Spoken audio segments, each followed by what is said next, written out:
Baik, mari kita mulai. Bismillahirrahmanirrahim. Assalamualaikum warahmatullahi wabarakatuh.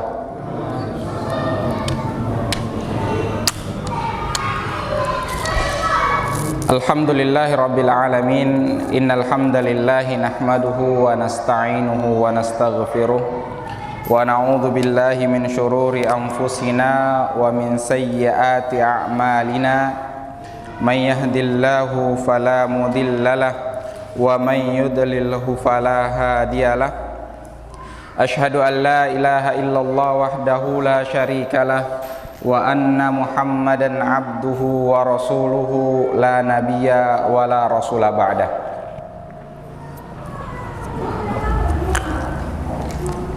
Qala Allah ta'ala fil Qur'anil Karim ba'da na'udzu billahi minasyaitonir rajim.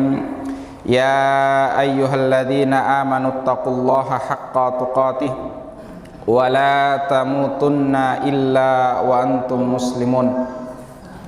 Wa qala Rasulullah sallallahu alaihi wasallam khairukum man ta'allamal Qur'an wa 'allamah.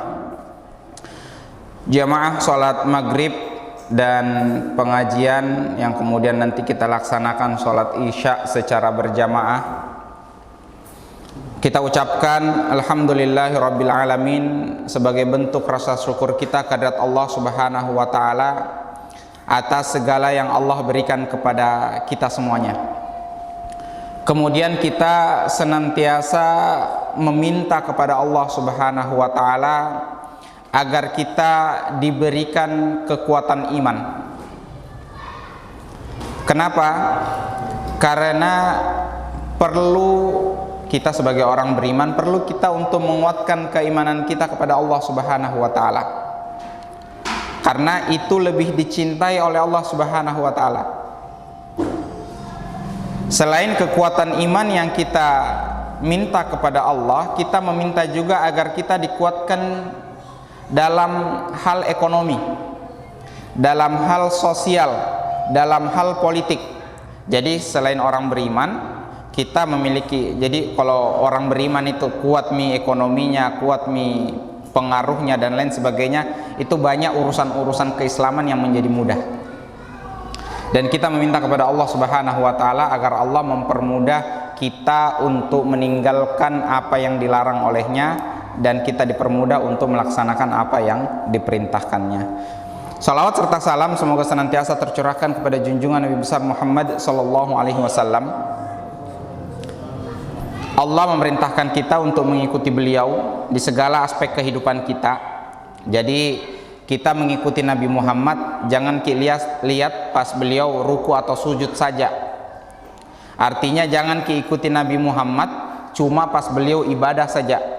Tetapi kita diperintahkan untuk mengikuti Nabi Muhammad pada saat beliau bekerja, bagaimana beliau semangat, bagaimana beliau beribadah, beliau semangat, bagaimana beliau hidup di rumah tangga, beliau menjadi kepala rumah tangga yang betul-betul menghormati keluarganya. Hidup di masyarakat, Nabi Muhammad pun mengajarkan kepada kita bagaimana menghormati tetangga. Para hadirin yang dimuliakan oleh Allah Subhanahu wa taala, di pertemuan 1 bulan yang lalu itu kita sudah membahas satu hadis yang diriwayatkan oleh Imam Muslim. Tetapi qadarullah pertemuan itu hadis ini tidak dibahas selesai karena waktu yang tidak mencukupi.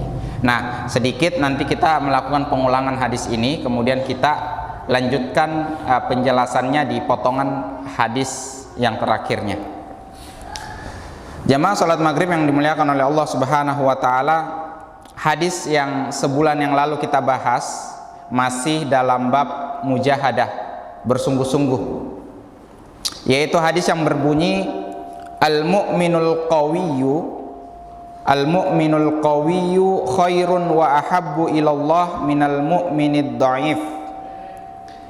Orang beriman yang kuat itu lebih baik dan lebih dicintai oleh Allah daripada orang beriman yang lemah. Wa fi kullin khairun, tetapi meskipun ada yang kuat imannya, ada yang lemah imannya, tapi sama-sama memiliki kebaikan. Jadi biar lemah imannya tetap masih memiliki kebaikan daripada orang yang tidak beriman sama sekali. Ya, gitu.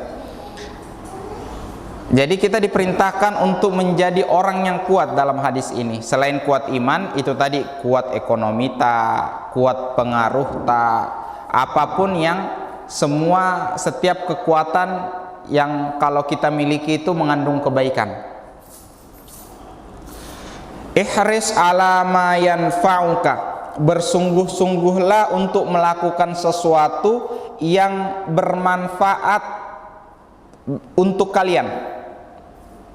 Jadi segala sesuatu yang memiliki manfaat untuk kita, di sini kalimatnya umum. Baik itu bermanfaat untuk urusan dunia atau bermanfaat untuk urusan akhirat, maka perintahnya ihris, bersemangat, bersungguh-sungguh, jangan malas. Makanya Umar ibn al-Khattab radhiyallahu an itu benci sekali orang yang duduk-duduk saja, menganggur, tidak mengerjakan urusan dunia, tidak juga urusan akhirat. Ya, jadi ihris ala ma yanfa'uka. Kita bekerja dengan semangat. Kita bantu orang lain dengan semangat. Tetapi ada dua hal yang perlu kita ingat, yang kembali diingatkan oleh Rasulullah sallallahu alaihi wasallam. Yang pertama, jangan lupa wasta'in billah. Mohonlah pertolongan dari Allah Subhanahu wa taala. Kenapa? Karena terkadang ketika kita sudah bekerja, berusaha, kemudian kita melupakan Allah, menyandarkan segala keberhasilan yang kita dapatkan itu karena berkat kepintaranku, berkat kekuatanku, berkat kerja kerasku. Kemudian kita lupa Allah, bahwa semua yang Allah berikan dari keberhasilan yang kita miliki, Allah yang kasih. Itu jangan lupa bahwa kekuatan kita ketika kita bekerja dan berusaha itu pemberian dari Allah. Jangan sampai kita bilang, karena rajin kak olahraga ini jadi sehat kak, jadi ketika sehat kak, rajin kak bekerja, berhasil kak. Tidak, jangan lupa bahwa ada campur tangan Allah dalam setiap keberhasilan yang kita dapatkan. Yang kedua, wala ta'jaz. Tadi pertama wasta'in billah, memohonlah pertolongan dari Allah. Yang kedua, wala ta'jaz. Wala ta'jaz artinya jangan merasa lemah. Para ulama kemudian menjelaskan maksud dari merasa lemah itu ada dua. Pertama, menunda-nunda pekerjaan. Jadi jelas nih pekerjaannya tapi ditunda-tundai. Bilang gampang gitu besok pi. Padahal besok belum tentu milik tak. Ya, kadang kita merasa gampang itu sekalian pi besok. Padahal kita bisa melakukannya hari ini, sekarang. Nah, ini definisi ta'jaz, merasa lemah, maksudnya melemahkan diri. Bilang gampang pi itu besok pi. Padahal besok belum tentu milik tak. Milik tak dalam artian belum tentu ki hidup sampai besok, atau besok hidup ki tetapi belum tentu keadaan mendukung.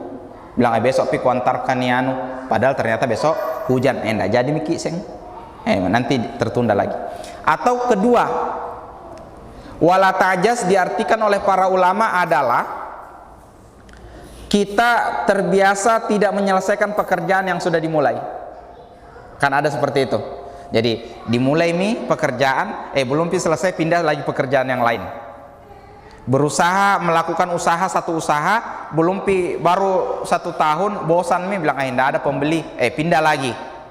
Itu ternyata tidak bagus.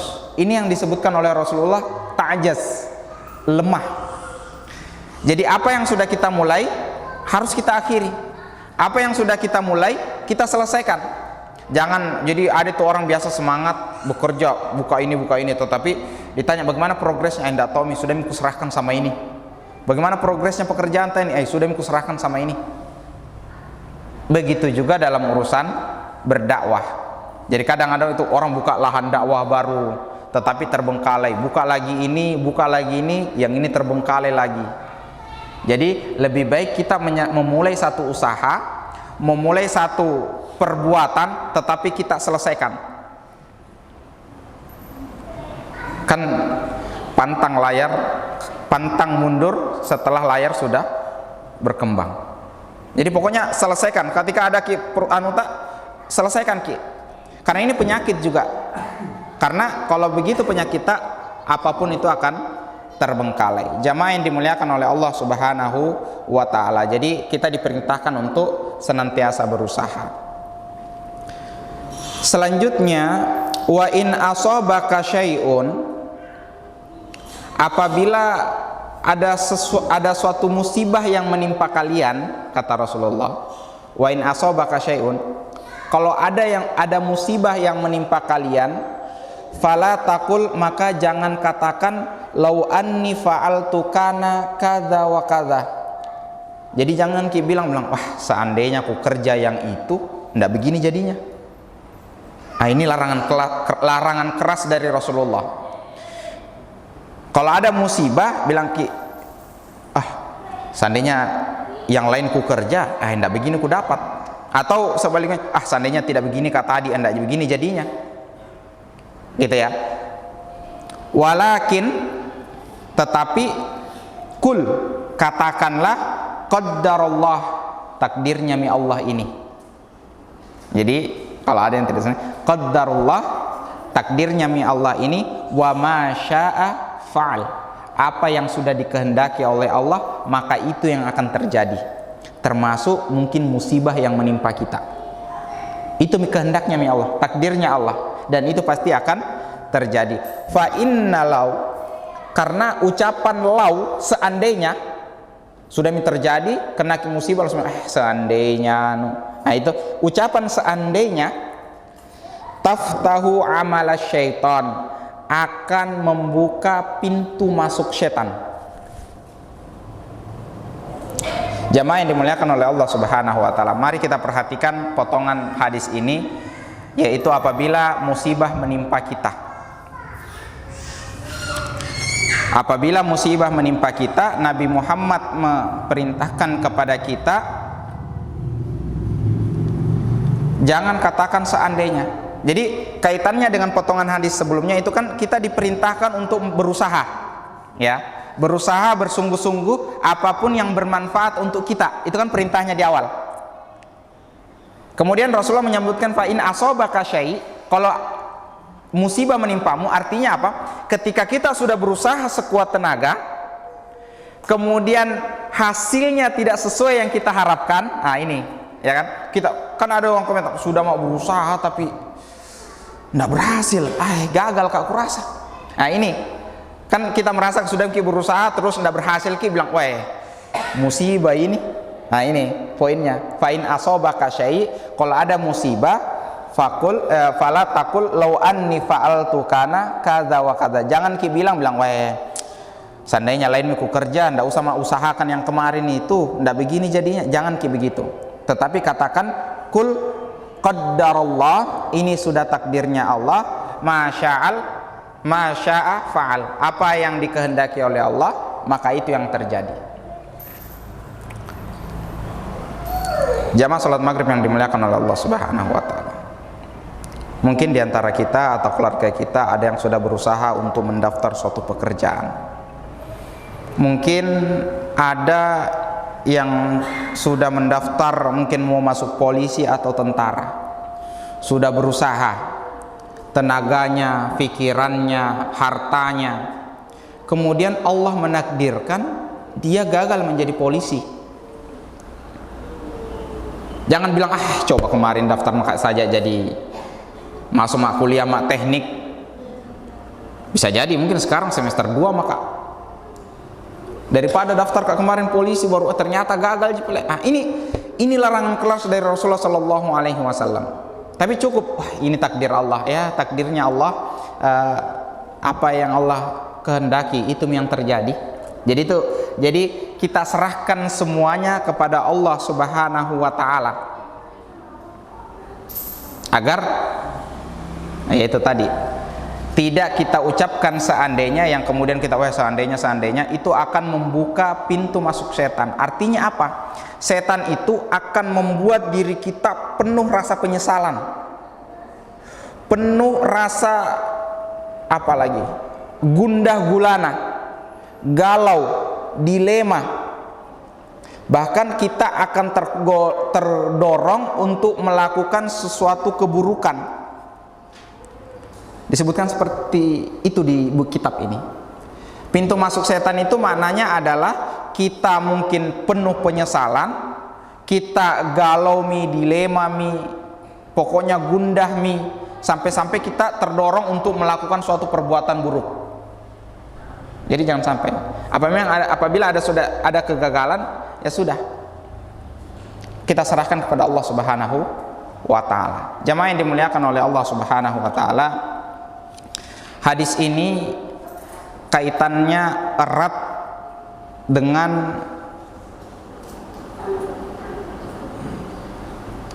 kita mengambil hikmah. Jadi kejadian-kejadian yang bagi kita buruk itu jangan dikira bahwa itu akan selamanya buruk bagi kita. Tetapi sesungguhnya itu sudah diatur oleh Allah Subhanahu wa Ta'ala, dan Allah menghendaki kebaikan dari peristiwa itu.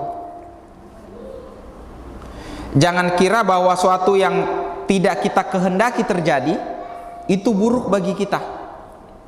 Makanya Allah mengingatkan dalam surat Al-Baqarah ayat 216, wa asa an takrahu syai'an wa huwa khairul lakum. Bisa jadi sesuatu yang buruk terjadi, yang tidak kamu kehendaki, atau sesuatu yang tidak kamu sukai terjadi, tetapi itu baik bagi kamu. Begitu juga sebaliknya. Ada berapa banyak kebaikan atau bagi kita bagus ini, tetapi ketika terjadi itu buruk yang menimpa kita. Jadi bagaimana kita berbaik sangka kepada Allah Subhanahu wa Ta'ala. Jadi ini poinnya, kita berbaik sangka kepada Allah Subhanahu wa Ta'ala atas segala apapun yang terjadi di dalam kehidupan kita.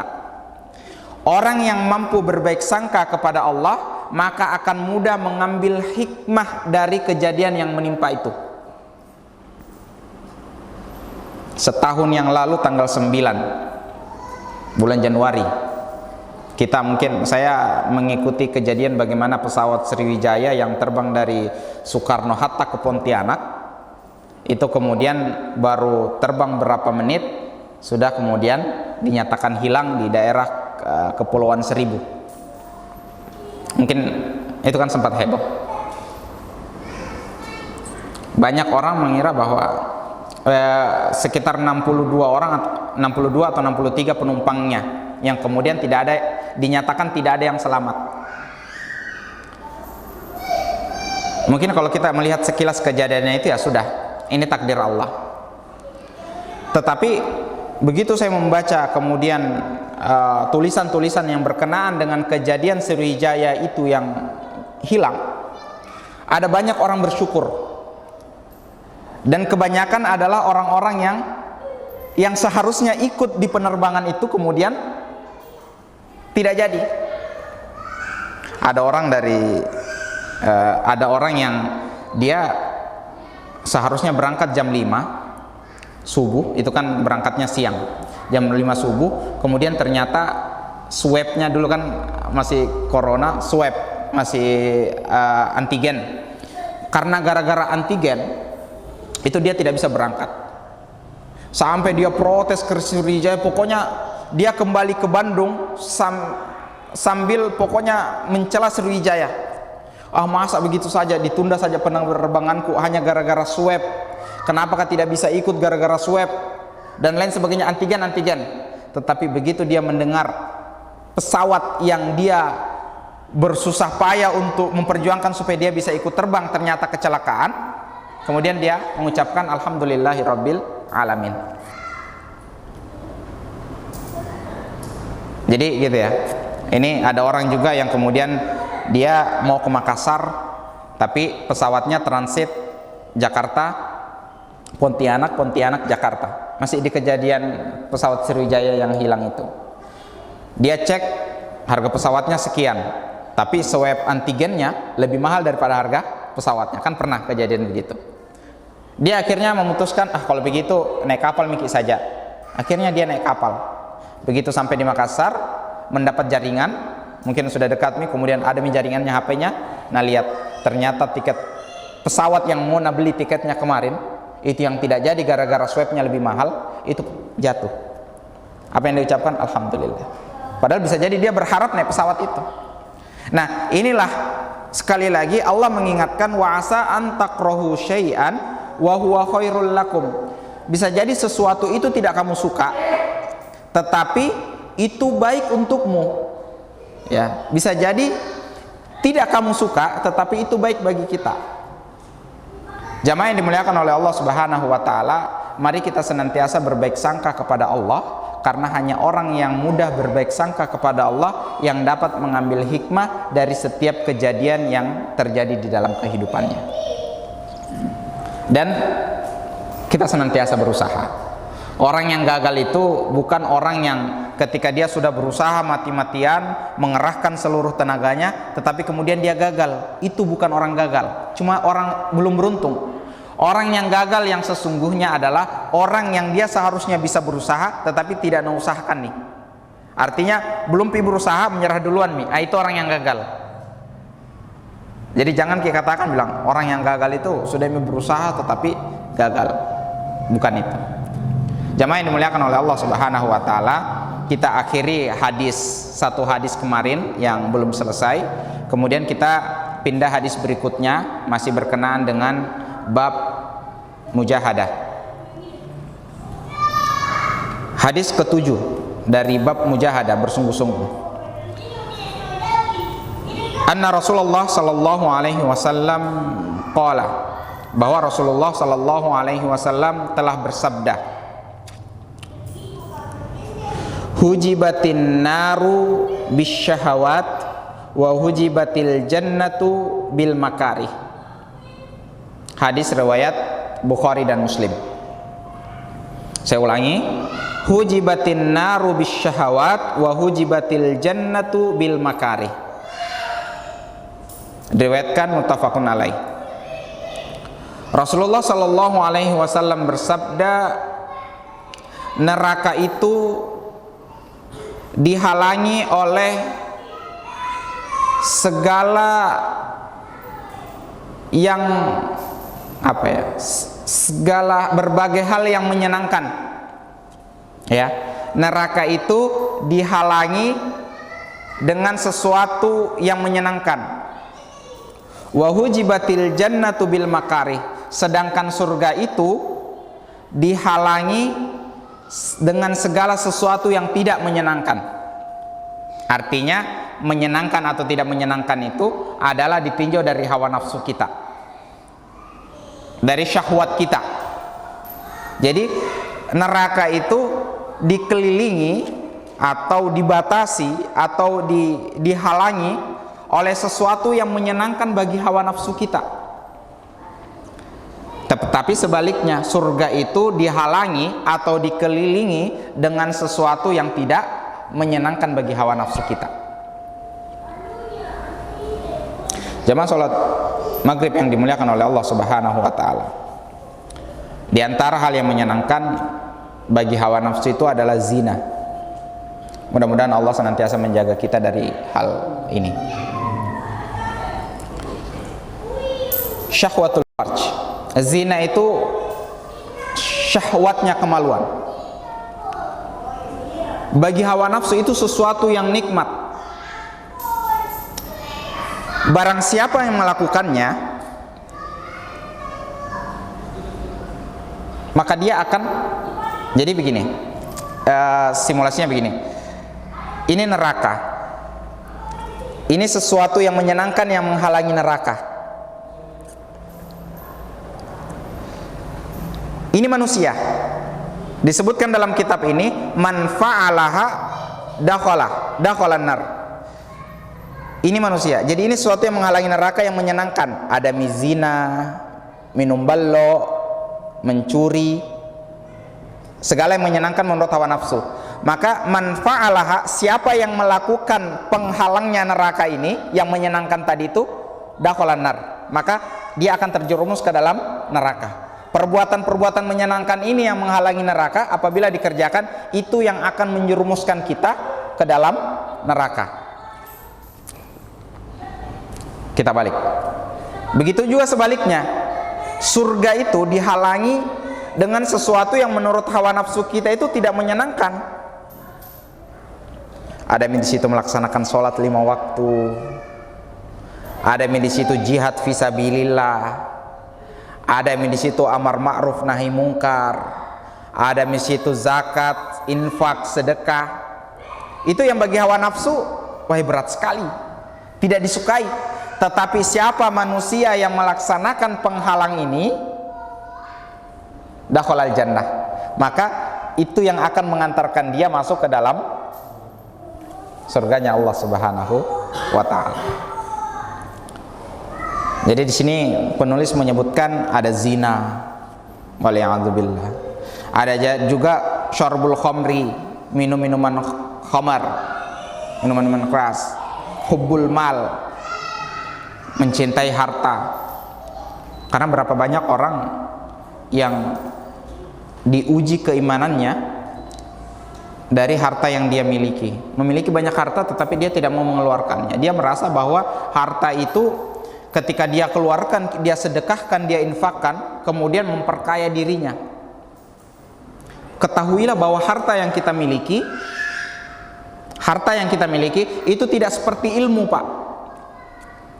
Ilmu, kalau kita miliki, ilmu yang akan menjaga kita, ya, ilmu yang akan menjaga kita. Kita paham ilmunya bahwa sholat itu wajib, kita akan najaga ki, bilang, oh wajib ini sholat, jadi ku kerjakan nih, najaga ki ilmu.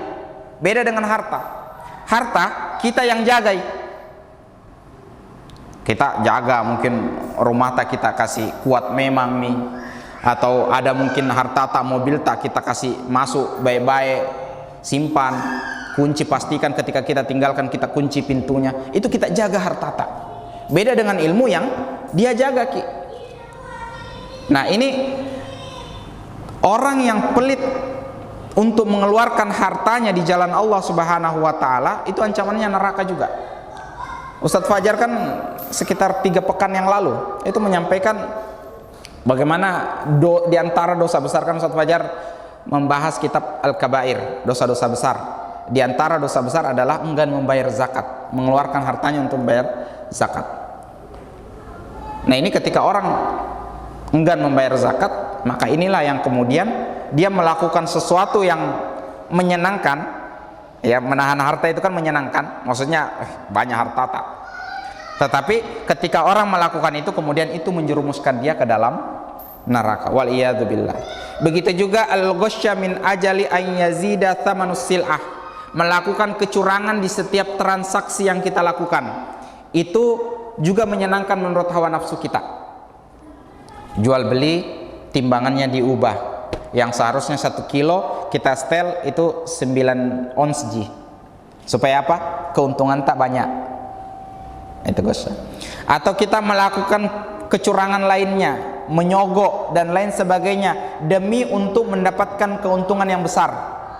Itu kan sesuatu yang menyenangkan menurut hawa nafsu. Tetapi barang siapa yang melakukan itu, bisa jadi itulah yang mengantarkan dia terjerumus ke dalam api neraka.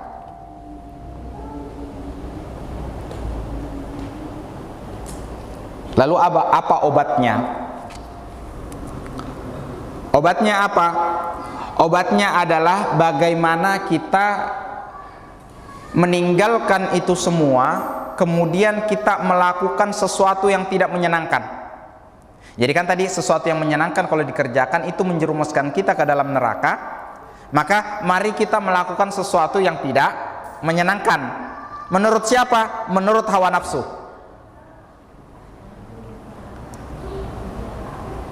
Contohnya adalah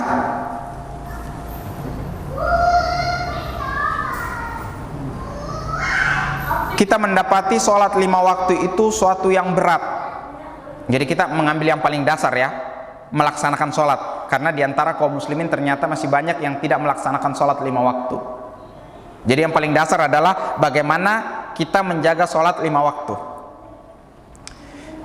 Menjaga sholat 5 waktu itu sesuatu yang tidak disenangi oleh hawa nafsu kita. Bayangkan kalau misalkan subuh ini yang paling berat. Di saat yang lain orang tidur, kita harus bangun, keluar dari selimut, ambil air, berwudu. Itu kan berat sekali. Dan menurut hawa nafsu itu tidak menyenangkan. Daripada sholat lebih tidur. Itu hawa nafsu yang bilang. Kemudian kita pergi ke masjid. Kemudian ternyata musim dingin, sudah hujan, kemudian dingin sekali, kita harus pakai jaket ke masjid. Itu kan sesuatu yang tidak menyenangkan menurut hawa nafsu. Tetapi manakala kita melakukan itu semua, maka ketahuilah itulah yang akan mengantarkan kita ke dalam surganya Allah Subhanahu wa ta'ala. Di akhirat nanti semua akan bersaksi, bapak-bapak yang dimuliakan oleh Allah Subhanahu wa ta'ala.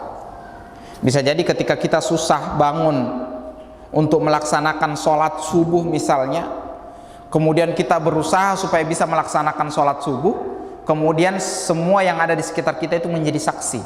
Selimut kita yang kita gunakan untuk tidur menjadi saksi di hadapan Allah. Di saat lisan kita tidak bisa lagi bersaksi, tidak bisa bilang ya Allah dulu begini kak, tidak, karena lisan bisa berbohong. Tetapi yang menjadi saksi di akhirat nanti adalah tangan, kaki, mata, dan semua yang ada di sekitar kita. Selimut bisa jadi menjadi saksi, ya Allah dulu subuh jam 4 dia rela tinggalkan saya, keluar dari selimut untuk melaksanakan ketaatan kepadamu. Mungkin hujan-hujan, air hujan akan menjadi saksi, ya Allah dulu ketika saya turun ke bumi, kemudian hambamu ini tidak terhalangi untuk melaksanakan ketaatan kepadamu, dia tetap pergi ke masjid meskipun basah-basah. Kita pakai payung tidak kena hujan, payung akan menjadi saksi, kaki menjadi saksi, dan lain sebagainya. Yang itu kemudian mengantarkan kita kepada surganya Allah Subhanahu wa ta'ala. Selain sholat, di sini penulis menyebutkan jihad fisabilillah, karena jihad fisabilillah kan taruhannya nyawa. Itu sesuatu yang dibenci oleh manusia, kematian. Jadi manakala seorang melakukan jihad fisabilillah ketika memang waktu dan tempatnya berkenan, jangan di Indonesia karena di Indonesia bukan tempatnya. Jangan asal kemudian ambil pisau dapur kemudian keluar membunuh yang atas nama togut, kemudian dia bilang menganggap dirinya jihad fisabilillah. Itu kan tentu keliru. Mungkin ya silakan mungkin ke Suriah atau ke Palestina. Jadi jihad fisabilillah diantara sesuatu yang berat, yang tidak menyenangkan. Tetapi manakala seseorang ada panggilan jihad fisabilillah kemudian dia melaksanakannya, maka itulah kemudian yang mengantarkan dia ke dalam surganya Allah Subhanahu wa ta'ala. Selain itu ada perintah al-amru bil ma'ruf wan nahyu anil munkar, syadidun 'alan nufus syakun 'alaiha. Apa yang berat menurut hawa nafsu atau yang tidak disenangi hawa nafsu? Amru bil ma'ruf wan nahyu anil munkar. Di dalam kitab ini disebutkan bahwa banyak orang yang meninggalkan amar ma'ruf nahi mungkar karena egoisme. Karena dia berpikir bahwa urusan nami. Yang penting saya sholat bagus sholatku, ku jaga. Kemudian kalau ada orang di sekitarku kemudian tidak melaksanakan sholat, biarkan dia urusannya. Ternyata ini sesuatu yang tidak menyenangkan bagi kita untuk melakukan amar ma'ruf. Ketika ada orang di situ tegur, ayo ke masjid, meskipun cuma kalimat itu, ayo ke masjid, azan mi, itu kan memerintahkan kepada kebaikan. Itu bisa jadi berat bagi kita, tidak disukai oleh hawa nafsu, tetapi ternyata balasannya adalah surganya Allah Subhanahu wa ta'ala. Jamaah yang dimuliakan oleh Allah Subhanahu wa ta'ala, dalam penutup syarah hadis ini tadi, yaitu hujibatun naru bisyahawat wa hujibatil jannatu bil makari, pensyarah hadis ini mengutip satu hadis Rasulullah Sallallahu Alaihi Wasallam yang diriwayatkan oleh Imam Muslim. Hadisnya berbunyi, sab'atun yudhilluhumullah fi dhillihi yauma la dhilla illa dhilluh. Di akhirat nanti ada 7 golongan yang mana Allah akan menaungi 7 golongan ini di saat tidak ada naungan selain naungan dari Allah Subhanahu wa taala. Jadi dia akhirat nanti matahari itu didekatkan dari bumi. Kalau kita sekarang saja jam 2 siang terik matahari itu kita sudah menyerah nih. Apalagi di akhirat nanti itu matahari didekatkan. Di antara ulama ada yang menyebutkan didekatkan 1 mil. 1 mil itu hampir 2 kilo. Sehingga ketika kondisinya yang sangat terik itu, tidak ada bangunan, tidak ada pohon, tidak ada perlindungan sama sekali, Allah memberikan perlindungan, tetapi syaratnya cuma 7 golongan ini. Siapa itu? Yang pertama adalah imamun adil. Imamun adil, imam yang adil. Yang adil maksudnya bukan bilang semua disamaratakan, bukan, tetapi imam yang adil adalah pemimpin yang ketika dia memimpin, dia menerapkan syariat Allah Subhanahu wa taala sesuai dengan yang dia dapatkan dari belajar keislamannya. Ketika Allah memerintahkan supaya mengambil harta dari orang-orang kaya untuk sebagai zakatnya, kemudian diberikan kepada fakir miskin, dia melakukannya. Ketika Allah memerintahkan agar kita menghormati para ulama, pemimpin ini menghormati para ulama, bukan malah menghinakan para ulama. Ini yang definisi imam adil. Nah, orang yang seperti ini masuk dari 1 dari 7 golongan yang dinaungi oleh Allah Subhanahu wa taala. Kemudian yang kedua, syabun nasafi ta'atillah. Seorang anak muda yang dia tumbuh berkembang, senantiasa berada dalam ketaatan atau ibadah kepada Allah Subhanahu wa taala. Jadi anak muda itu ternyata diperhatikan juga. Ketika dia tumbuh kembangnya melatih dirinya untuk taat kepada Allah, senantiasa dalam beribadah kepada Allah Subhanahu wa taala, dia akan mendapat janji untuk dinaungi di akhirat kelak. Jadi dulu itu ada temanku, dia rajin puasa sunnah, puasa Daud. Hari ini puasa, besok berbuka, besoknya puasa, begitu puasa Daud. Ditanya, apa motivasimu rajin sekali puasa Daud?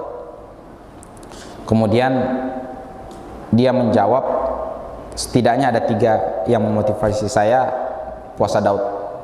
Yang pertama, karena puasa Daud itu berpahala, saya mencontoh Nabi Daud. Yang kedua, karena belum kuat menikah, jadi puasa kak.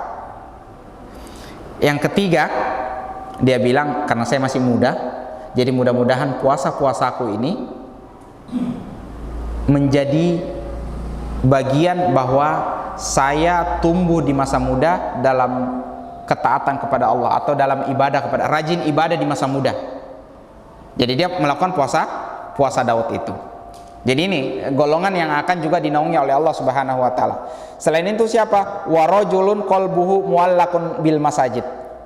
Seseorang yang hatinya terpaut dengan masjid. Ya, sedikit-sedikit apapun urusannya, ada masalahnya ke masjid. Jadi ini orang yang memakmurkan masjid, pokoknya hatinya selalu bergantung dengan masjid. Tidak baik lagi narasa, lari ke masjid, zikir-zikir, sholat, pokoknya apapun ke masjid. Istirahat mungkin termasuk, mungkin kerja di kantor, kemudian ada masjid dekat kantornya, dia ke masjid, ngaji Quran di sana dan lain sebagainya.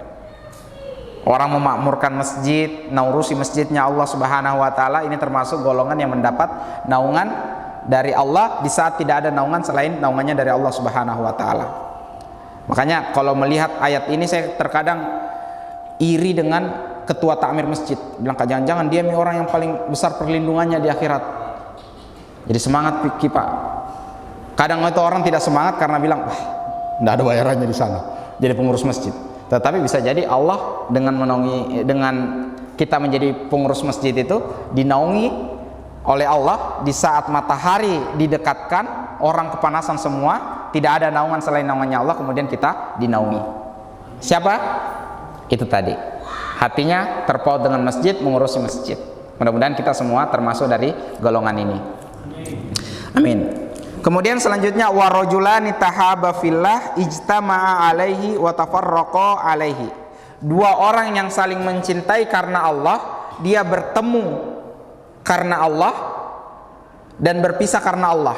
Ini bukan berbicara tentang laki-laki dengan perempuan, tetapi dua orang yang saling kuat hubungannya dengan saudaranya, yang saling mencintai karena Allah. Para sahabat Nabi, kaum Muhajirin dan kaum Ansor, itu mereka saling mencintai karena Allah Subhanahu wa taala. Jadi, misalnya orang yang mencintai karena Allah itu dia bertemu karena Allah, berpisah karena Allah. Artinya apa? Ada orang misalkan Fuad karena dia taat kepada Allah, menghidupkan masjid, kemudian saya memberikan perhatian ke dia. Artinya apa? Saya mencintai dia. Ini mencintai karena Allah Subhanahu wa taala. Kenapa? Karena dia melakukan ketaatan. Ini artinya saya bertemu dengan Fuad, saya senantiasa sama dengan Fuad, karena dengan Fuad, dekat-dekat dengan Fuad saya rajin ibadah. Itu bertemu karena Allah. Tetapi sebaliknya, kadang kita harus meninggalkan teman tak itu karena Allah Subhanahu wa taala. Ada teman tak yang kalau sama dia berusaha mikir baik, tetap aja. Nah, itu ditinggalkan. Itu namanya berpisah karena Allah. Kemudian selanjutnya wa rajulun da'athu imra'atun zata mansibin wa jamal. Seseorang di sini rajulun disebutkan, tidak syab, bukan anak muda tetapi orang, karena orang tua juga bisa kena. Da'athu imra'atun, digoda sama perempuan, zata mansibin, dia memiliki mungkin bangsawan, wa jamalin, cantik. Sudah kaya, cantik, digoda. Tetapi jawabannya apa?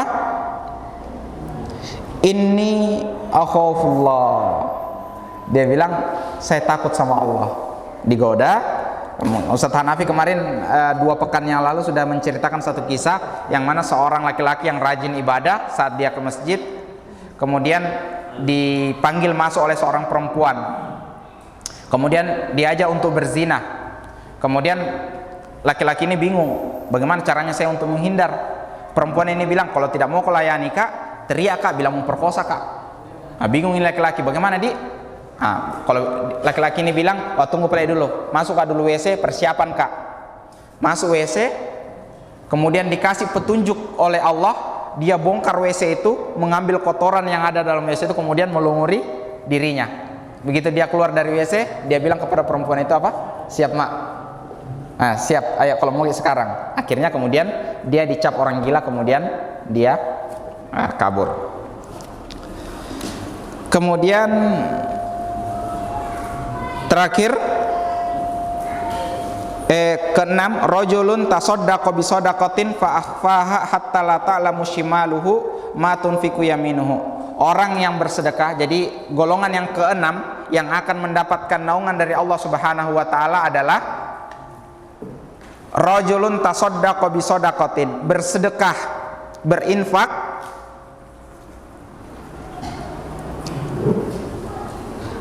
fa akhfaha, saking sembunyi-sembunyinya,